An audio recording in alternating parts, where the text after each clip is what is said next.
Newly rehabilitated Ferdinand E. Marcos Sports Stadium sa Lawag City, Ilocos Norte, binuksan na sa publiko. Makibalita tayo live kay Gab De Luna. Good morning, Gab! Good morning, Joanne. Muling binuksan sa publiko ang Ferdinand E. Marcos Memorial Stadium o mas kilala sa tawag na Marcos Stadium dito sa Lawag City, Ilocos Norte. Ginanap ang ribbon cutting ng Ferdinand E. Marcos Memorial Stadium nitong nakaraang linggo. Ito ay bilang opisyal na pagbubukas ng stadium matapos ang renovation nito na nagsimula noong 2019. Nasa 12,000 ang seat capacity ng stadium na may lawak na mahigit 43,000 square meters. Unang binuksan ito noong Pebrero ng nakarang taon, ngunit muling isinara ito upang ituloy ang pagpapaayos.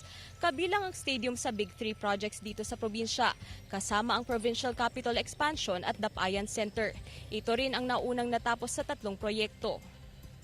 Samantala, Joanne, bukod sa mga nagja-jogging at mga nagwo-workout dito sa oval ng stadium, ay pwedeng-pwede rin itong bisitahin ng mga turista dahil 5 to 10 minutes lang ito from the city proper. At makikita na nga natin na napakalawak nitong stadium at pwedeng-pwedeng mag-selfie o pwedeng-pwede rin mag-workout. Pero bawal po ang magdala ng mga pagkain sa ating mga fur parents naman na kapuso.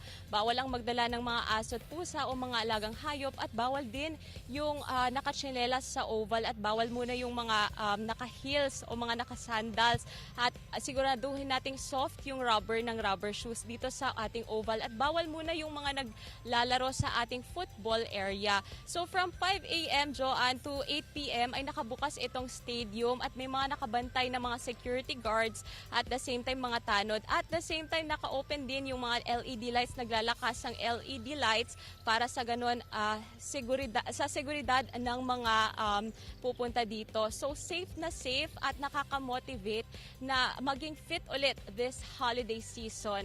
So yan muna ang latest mula dito sa Ilocos Norte. Balik sa iyo, Joanne.